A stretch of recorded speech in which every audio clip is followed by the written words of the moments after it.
Tudo bem, irmãos? Bom dia. Abra sua Bíblia junto comigo no Evangelho conforme escreveu Mateus, em seu capítulo 24. Evangelho de Jesus conforme escreveu Mateus, em seu capítulo 24. Nós vamos ler o versículo 42. O tema de hoje, eu decido vigiar. Nós estamos em um mês temático, resoluções para toda a vida, e o tema de hoje, eu decido vigiar. Mateus 24, versículo 42. Minha palavra de gratidão pela semana de oração dos jovens, foi uma grande bênção. Uma vida confessou Jesus como Senhor e outra vida se reconciliou com o Senhor, e nós estamos muito felizes, além de muitas consagrações. Uma semana abençoada.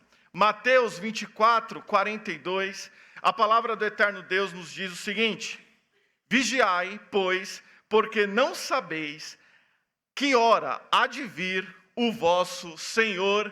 Esta é a palavra de Deus. Vamos orar.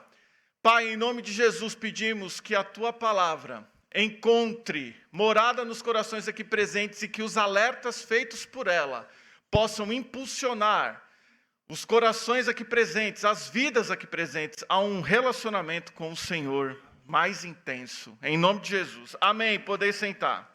Jesus disse aos seus discípulos lá no vale do Getsêmani: vigiem e orem para que não entrem em tentação. E nunca foi tão necessário aplicarmos essas orientações de Jesus, porque nós bem sabemos que o mundo caminha de mal a pior. Mas tudo isso está profetizado pelo próprio Jesus. O Senhor, no capítulo 24 de Mateus, vai dizer claramente a ordem das coisas. E nós estamos lá no versículo 7 do capítulo 24. O versículo 7 diz assim: porquanto se levantará nação contra nação, reino contra reino, haverá fomes e pestes em vários lugares. Nós estamos exatamente no versículo 7, dentro dessas profecias que Jesus menciona no Sermão do Monte. Irmãos, nós temos que vigiar. Nós devemos decidir vigiar.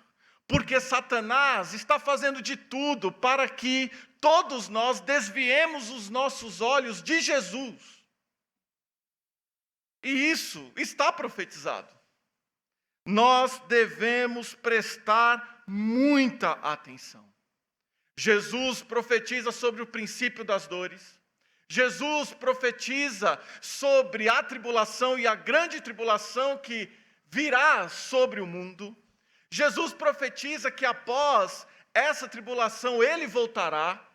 Tudo isso está profetizado. E Jesus ensinou. Após Jesus encerrar este ciclo de profecias, ele traz 3 grandes analogias que vão culminar neste versículo que eu disse aqui. Vigiem e orem. Vigiem, porque vocês não sabem quando o Senhor de vocês voltará. Irmãos, nós precisamos vigiar. Há 3 grandes analogias aqui, e de maneira bem objetiva, nós iremos pensar sobre elas. A primeira é a parábola da figueira. A parábola da figueira, mencionada aqui por Jesus, a partir do versículo 32 de Mateus 24, traz um ensinamento muito importante. Quem é essa figueira? Israel é essa figueira. Lá em Lucas 21, 29, o autor daquele evangelho diz assim: olhem para a figueira, replicando o que Jesus disse. Olhem para a figueira e para todas as outras árvores. Israel é a figueira. O texto diz assim: quando já os seus ramos se tornam tenros ou são renovados e brotam folhas, sabeis que está próximo o verão, igualmente quando virdes todas estas coisas. Pestes, novas doenças, guerras, só que a figueira hoje está plantada. Em 1948, a figueira novamente foi plantada na sua terra. E essa figueira está brotando, essa figueira está renovando as suas folhas. E nós estamos falando de Israel. Então Jesus está dizendo assim: olhem para Israel. Quando vocês verem essas coisas acontecerem na figueira, saibam que está muito próximo. Mas está na Bíblia, pastor, Deus compara Israel com a figueira. Jeremias capítulo 24, de 1 a 10. É só ler lá. Jeremias vê figos bons e figos ruins. Figos, falando do povo de Israel. Olhem para a figueira. Vigiem.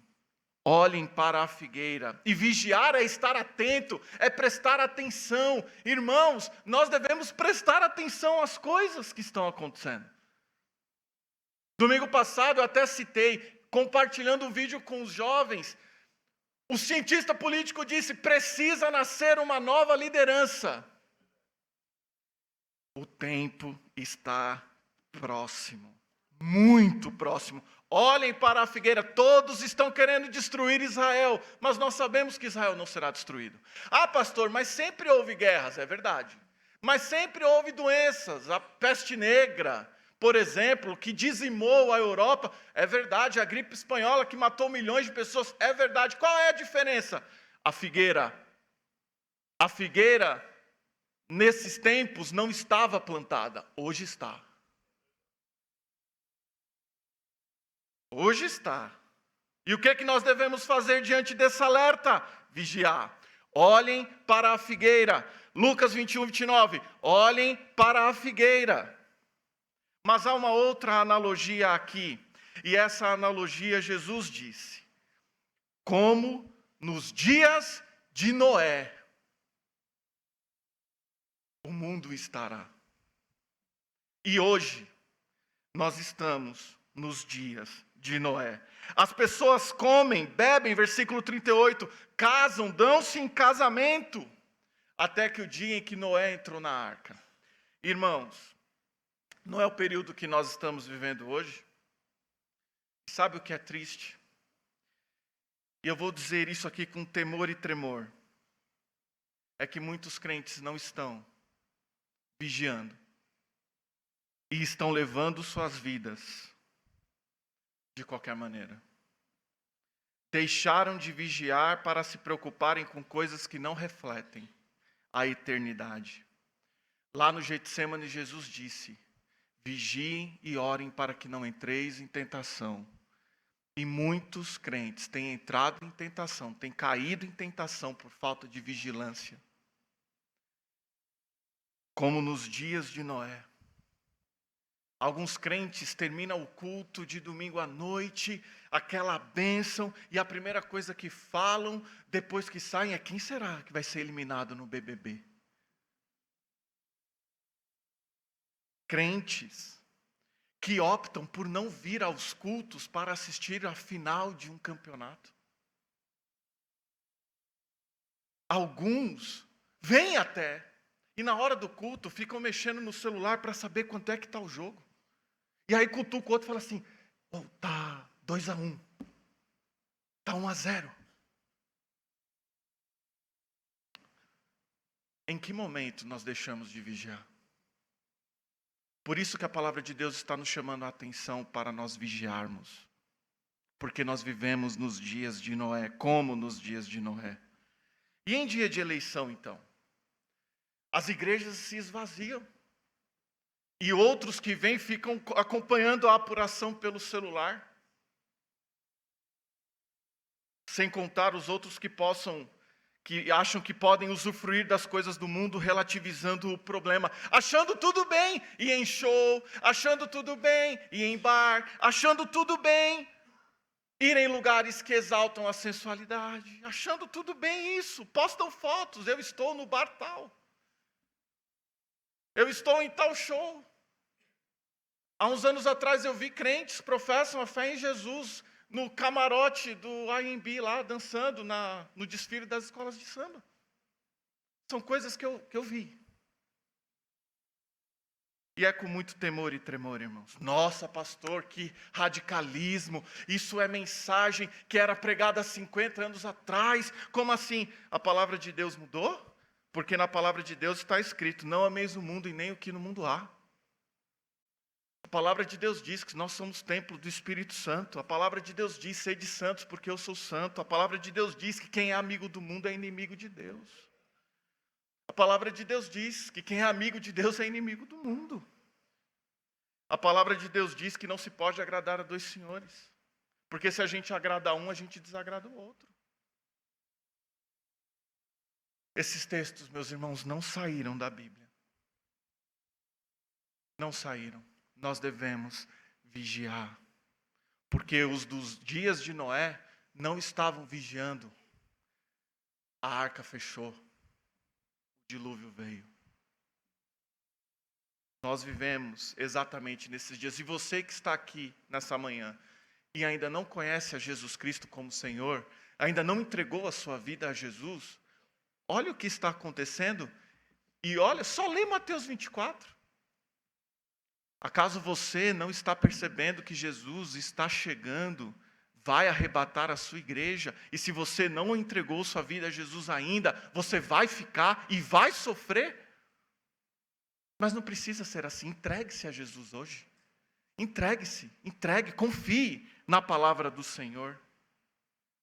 Muitos vivem como se Jesus não estivesse à porta. Gente que nunca falou de Jesus para ninguém. Tem crente que vai ser arrebatado e vai ver o seu filho ficar, sua mãe ficar, o seu pai ficar, porque não falou de Jesus. Vive como se Jesus não estivesse às portas. Não falta nada. A figueira está plantada. Jesus está dizendo: olhem para a figueira. Hoje nós estamos vivendo como nos dias de Noé. As pessoas preocupadas só com as coisas dessa vida.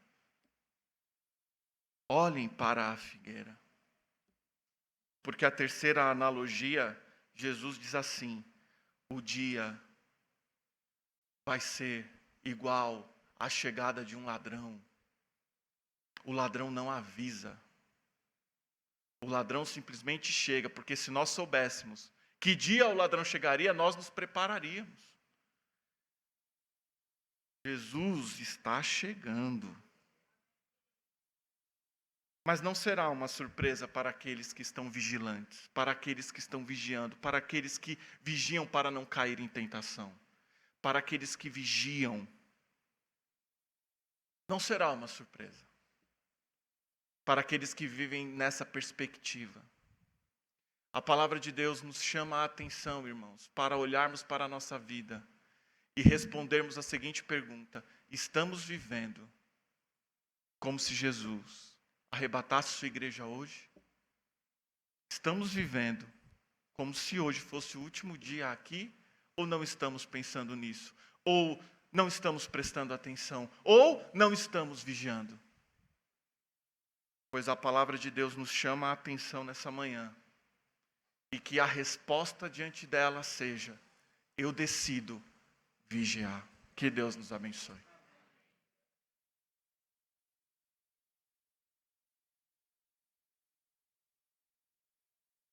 Que seja assim na vida de cada um de nós.